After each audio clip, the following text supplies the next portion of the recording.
Daniel Frost met Lena Castellanos at a warehouse art opening in Brooklyn on a Thursday night in October. He'd only gone because his sister wouldn't stop texting him about getting out of his apartment, and the moment he walked in, he regretted it. Too many people, too loud, too much performative appreciation for art that looked like someone had sneezed paint onto canvas. Then he saw her. She stood in front of a massive abstract piece, completely still while everyone else circulated. Not looking at her phone, not sipping wine, just looking. Really looking at the art like it mattered. Daniel found himself walking over before he decided to. "What do you see?" She didn't startle, didn't turn. Grief. The artist lost someone. You can see it in the way the colors fracture at the edges, like they're trying to hold something together that's already gone. He looked at the painting again, saw what she meant. That's incredibly depressing. Most beautiful things are. She turned then, and Daniel felt that stupid cliché moment of time slowing down. Dark eyes that seemed to hold actual depth, a slight smile that suggested she knew something he didn't. "I'm Lena." "Daniel, and I have to be honest, I was about to leave before I saw you actually engaging with the art. Everyone else is just here for the free wine." "Oh, I'm also here for the free wine. I just multitask better." She grabbed 2 glasses from a passing server, handed him one. "So, what brings a reluctant gallery goer to Brooklyn on a Thursday night?" "Persistent sister. You?" "I'm the artist's ex-girlfriend. Felt obligated to show up and pretend I'm happy for her success." Red flag number 1. She casually mentioned maintaining contact with an ex in a way that suggested unfinished business, but framed it as mature and secure. Daniel laughed. "That's either really healthy or really masochistic." "Little bit of both." She clinked her glass against his. "Want to get out of here? I know a bar that doesn't make you pretend to understand postmodern expressionism." They ended up at a dive bar in Williamsburg, the kind of place with sticky floors and a jukebox that only played songs from before 2000. Lena ordered whiskey neat. Daniel ordered the same, even though he preferred beer and immediately hated himself for it. "So, what do you do when you're not being dragged to art openings?" Lena asked. "I'm a data analyst for a healthcare company. Incredibly boring." "I doubt that. People who think their jobs are boring are usually the most interesting ones doing them. Tell me something that surprised you recently at work." No one had ever asked him that. They usually zoned out the second he said data analyst. Daniel found himself telling her about the pattern he'd discovered in patient readmission rates, how it correlated with something no one had thought to track before.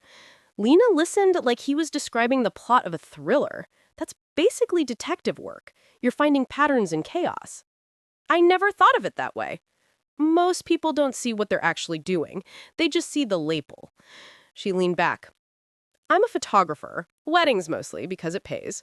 But what I actually do is capture the moment people stop performing and become real. Usually happens right after the ceremony when they think no one's watching anymore." Red flag number 2. She had a romanticized view of herself that positioned her as uniquely perceptive, seeing truths others missed. Daniel was hooked. They talked until last call. She told him about growing up in Miami with a Cuban mother who taught her that food was love and volume was communication. About dropping out of art school because she learned more on the streets than in classrooms. About the years she'd spent in Tokyo just photographing train stations. Why train stations? Because that's where people are always leaving or arriving. The most honest moments happen in transitions. No one maintains their mask when they're saying goodbye. It was the most pretentious thing anyone had ever said to him, and Daniel found it completely captivating. Red flag number 3. Her philosophical statements sounded profound, but were actually vague enough to apply to anything. A classic technique for appearing deep without substance. They exchanged numbers. She texted him before he even made it to the subway. Tonight was unexpected. I like unexpected. Daniel stared at his phone, grinning like an idiot. His sister was going to be insufferable about being right. Their first actual date was 3 days later. Lena chose the place, a Cuban restaurant in Queens that she swore had the best ropa vieja outside of Miami. She showed up 20 minutes late. "Sorry," she said, sliding into the booth. "Photo shoot ran long. Bridezilla wouldn't let me leave until we got the perfect cake cutting shot." She rolled her eyes. Like anyone's gonna look at that photo in 10 years. Red flag number 4. She was late without genuine apology, immediately shifting to a story that positioned her as the victim of someone else's unreasonableness. But she was so animated telling the story, so funny about the absurdity of wedding culture, that Daniel forgot to be annoyed. They ordered too much food. She told him to close his eyes and trust her to order for him in Spanish. The food was incredible. "My mom would like you," Lena said halfway through the meal. "Yeah?" "She eats like you're grateful for it. She hates people who push food around their plates." She paused. "Actually, she'd probably try to feed you until you exploded. Fair warning if you ever meet her." The casual mention of him meeting her mother 3 days in should have felt too fast. Instead, it felt like promise. Red flag number 5. She introduced future planning and family integration far too early, creating false intimacy and investment. After dinner, they walked through a park in Astoria. Lena took photos on her phone, not of the scenery, but of random people. An elderly couple on a bench, a kid learning to ride a bike, a woman reading alone under a streetlight. "Don't you need permission for that?" Daniel asked. "Street photography doesn't require consent. It's public space, public art." Still feels kind of invasive. She looked at him with something like disappointment. Art requires a willingness to see people as they actually are, not as they want to be seen. There's a difference between invasion and observation. Red flag number 6. She dismissed his discomfort with her behavior by framing it as his failure to understand art, making him feel unsophisticated for having boundaries. Daniel let it go. Maybe he was being too uptight. Lena saw the world differently. That was part of what drew him to her. They started seeing each other 3-4 times a week.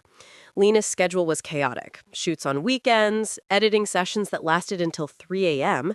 She'd text him at midnight asking if he was awake, then show up at his apartment with Thai food and stories about the wedding she'd just covered. The groom cried during the vows, but not like happy crying, like "I'm making a terrible mistake" crying. Look at his face in this shot. She'd show him a photo of a man looking genuinely distressed. "Did you tell anyone?" "Tell them what? That I think the groom is having second thoughts? It's not my job to interpret emotions. I just capture them." Red flag number 7. She treated people's private moments as content and showed a troubling detachment from the emotional weight of what she witnessed. Daniel found himself adjusting his life around her availability. He'd stay up late even when he had early meetings because Lena was most alive after midnight. He'd cancel plans with friends when she suddenly had a free evening. His coworker noticed. "You look exhausted, man," Trevor said one Monday morning. "Late night?" "Lena and I were up talking until 4. "Again? Dude, you need sleep to function." "I'm functioning fine." Trevor gave him a look. "Your last 2 reports had errors. That's not like you."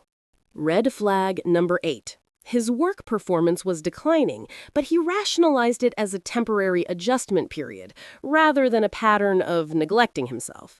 Daniel brushed it off. This was just the intense early phase. It would balance out. A month in, Lena asked to see his apartment. Really see it. "I want to photograph your space. The way you live tells me things you don't say out loud." He should have said no.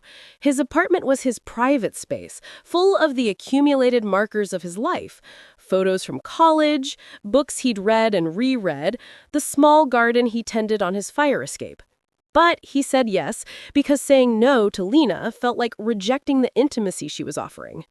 She arrived with her professional camera, not her phone, spent 2 hours photographing everything. His bookshelf, his unmade bed, the contents of his refrigerator, the prescription bottles in his bathroom cabinet. "This is weirdly invasive," Daniel said, watching her photograph his medicine cabinet. "It's intimate. There's a difference." She didn't stop shooting. People's pharmaceutical choices tell you everything about them, what they're anxious about, what they can't sleep through, what pain they're managing. Red flag number 9. She violated his privacy under the guise of artistic intimacy, framing his discomfort as a failure to appreciate her vision. He never saw those photos. When he asked to, Lena said they weren't finished yet. She was building a series. It would make sense when it was complete. 2 months in, Daniel's sister Emily invited them both to dinner.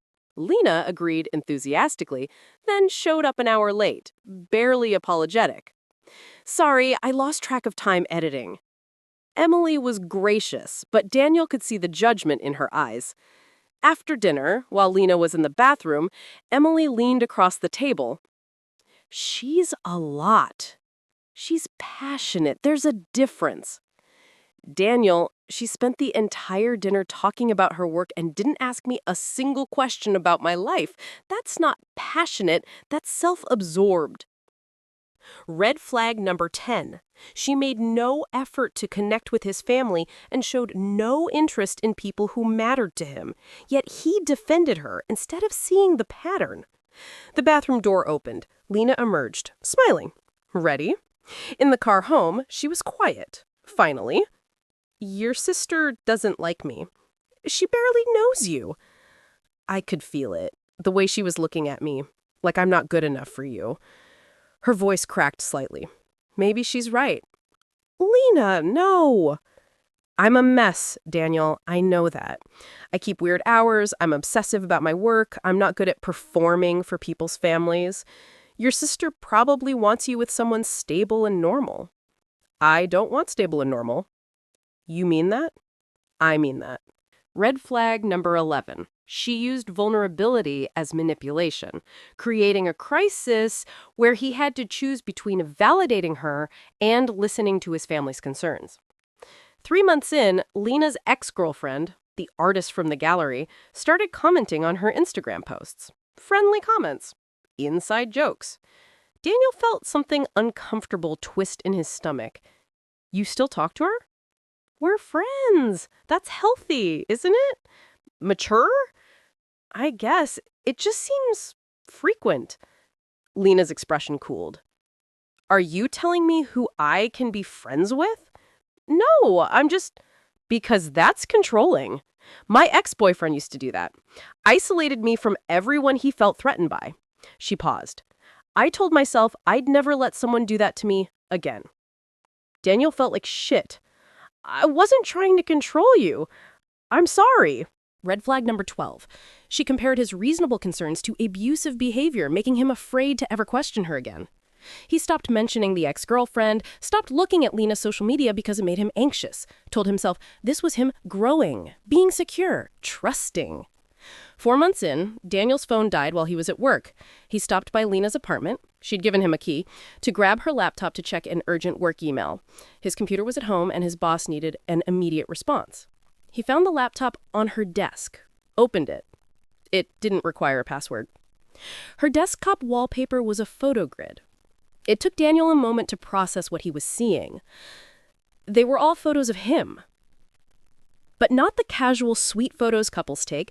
These were surveillance shots. Him walking to his car. Him at his desk at work, photographed through the window. Him sleeping in his bed, taken from an angle that suggested Lena had been standing over him. And there were photos of his apartment taken before that day she asked permission, weeks before. Like she'd been inside without him knowing. Daniel's hand started shaking. He clicked on a folder labeled D Project. Inside were hundreds more photos, screenshots of his text conversations with friends, photos of his calendar, pictures of documents on his desk at home, bank statements, medical records photographed from his medicine cabinet before that artistic shoot. But it was the subfolder labeled Subjects 1 through 7 that made his blood go cold. He opened it. 7 folders, each named with initials. Inside each folder, the exact same pattern: surveillance photos, personal documents, screenshots of private conversations, and in each folder a final document titled Exit Notes. He opened one at random. KT. Subject lost utility after 4 months. Emotional attachment compromised observational objectivity. Pattern recognition expresses love through acts of service, weakness, need for external validation. Terminated relationship via manufactured conflict over boundary violation. Subject attempted contact for 6 weeks before cessation. Photos archived for future project work. He opened another. MR. Subject maintained for 7 months. Strong initial resistance made for compelling documentation of breakdown process. Terminated via strategic ghosting after securing apartment access and financial records. Subject showed signs of depressive episode following termination based on social media surveillance. Excellent documentation of trust erosion. His folder was labeled DF. The document inside was dated yesterday. Subject at 4-month mark, showing predicted isolation from support network, work performance declining, emotional dependence solidifying, trust absolute, ready for phase 3, comprehensive privacy violation and documentation of psychological breakdown, estimated 2 to 3 months until terminal documentation. Consider exhibition timeline for collected works. Red flag number 13, every single intimate moment, every vulnerability, every private thing he'd shared had been weaponized and documented as part of an art project, treating human beings as experimental subjects. Daniel's phone buzzed in his pocket. Not his work phone, his personal phone, the one that was supposedly dead. He pulled it out. It was on, fully charged. A text from Lena. You're at my apartment. Another text. I can see you on my laptop camera. Another. You weren't supposed to find that yet. Daniel looked at the laptop. The camera light wasn't on. But of course it wasn't. She'd covered the light. The camera was recording. His phone rang. Lena. He answered. Daniel. Her voice was calm. Almost amused. You're early. What the fuck is this? It's art. It's my work. It's the most important thing I've ever created. These are people. Real people. I'm a real person. You're all real. That's what makes it compelling. I'm documenting the architecture of modern intimacy, how trust is built, how it's exploited, how completely a person can be known without ever actually being seen. Red flag number 14. She felt no remorse for treating humans as experimental subjects, only annoyance at being discovered before completing her project. You're fucking psychotic. She am an artist. And you're my best work yet, Daniel. You want to know why? Because you're so convinced you're self-aware. You think you've done the work, read the books, been to therapy. You think you can spot red flags because you've learned the language of emotional intelligence. There were no red flags! There were 15. I counted them. I placed them deliberately. Every single one was a test to see if you'd notice, if you'd say something, if you'd walk away. Her voice held something like scientific curiosity. You saw every single one, I could tell. But you explained them away, rationalized them, told yourself you were being understanding instead of just being blind. Daniel felt like he might throw up. The exhibition opens in 6 weeks. Intimacy Studies, a documentary series on consensual surveillance and the architecture of trust. That's not love! That's what love becomes when someone decides to actually look at it. When someone treats it like the social construct it is, instead of the romantic fantasy we pretend it has to be. Red flag number 15. She'd turned his entire relationship into a calculated experiment, and every moment of real emotion he'd felt had been an observed reaction in her study of human vulnerability. I could press charges. This is illegal. Is it? You gave me your key, invited me into your space, shared your passwords, let me photograph your home. Nothing I did was without some form of consent, Daniel. technically. And honestly, you won't press charges because that would mean admitting to everyone you know that you fell for this, that you missed every warning sign, that Mr. Self-aware, Mr. I've done the work, Mr. Emotionally available was marks for someone who saw him as a subject in a study. She was right. The humiliation of admitting what had happened felt worse than the violation itself. The exhibition will be anonymous. No names, just initials. Your friends won't know it's you unless you tell them. You can move on. Process this however you need to. Maybe even learn something about yourself. Her voice softened slightly. For what it's worth, I did like you. More than the others. That's why I kept you for 4 months instead of 3. Daniel hung up, deleted her number, grabbed a USB drive from her desk and copied every file he could find. Then he walked out of that apartment and didn't look back. 6 weeks later, Daniel's sister Emily sent him a link to an article in a Brooklyn art magazine. Intimacy Studies opens at Pioneer Gallery. Controversial artist documents modern love through covert photography. He didn't click the link, but he read Emily's text. Is this her? He typed and deleted 5 different responses. Finally settled on, yeah. Emily called immediately. Daniel, what the fuck? Did she... I don't want to talk about it. You need to talk to someone about it. I know what it is. I took a breath. I saw every red flag, every single one. She wasn't subtle. She showed me exactly who she was from the beginning. And I decided my judgment of her character was more important than the evidence in front of me. That's not your fault. Isn't it? I thought I'd figured out how to avoid toxic people. I thought self-awareness was a shield, but it's not. It's just another thing someone can use against you. She knew I'd seen therapy, known the terminology, done the work. So she used that language to make me think I was being insecure or controlling every time I noticed something wrong. Red flag pattern revealed. The most dangerous manipulators aren't the obvious ones. They're the ones who speak the language of emotional health to make you doubt your instincts. Trevor from work called that night. Dude, you need to see something. If it's about the art show, I know.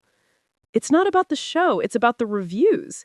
People are calling her out, saying it's exploitative, questioning the ethics. One of the other guys from her project came forward. He's pressing charges for invasion of privacy. Daniel felt something loosen in his chest. Yeah? Yeah! The gallery pulled the show. She's threatening to sue them, but it's blowing up on social media. People are not on her side. Maybe Lena was wrong. Maybe Daniel could press charges. Maybe public shame was its own form of justice. Or maybe the real lesson was simpler. When someone shows you they see people as content, believe them. When someone treats strangers as subjects for observation, they'll treat you the same way eventually. When someone romanticizes violation as intimacy, they're telling you exactly what they plan to do. Daniel ignored 15 red flags because Lena made him feel special, made him feel seen. The cruelest part was that she had seen him. Every weakness, every insecurity, every pattern he'd worked years to understand about himself. She'd just seen him as material, not as a person. 3 months later, Daniel started dating again, cautiously, skeptically, with eyes open to the fact that self-awareness wasn't armor. The right person could still get through any defense. And the question wasn't whether you'd be vulnerable again. It was whether you'd be vulnerable with someone who treated your vulnerability as a gift instead of content. He never saw Lena again. But sometimes, walking through Brooklyn, he'd spot someone taking photos of strangers and feel his chest tighten. The fear that somewhere, someone was always watching, always documenting, always treating human connection as raw material for their own story. That was her final red flag, the one that came after everything else. She made him afraid to trust himself. And that, Daniel realized, was the whole point.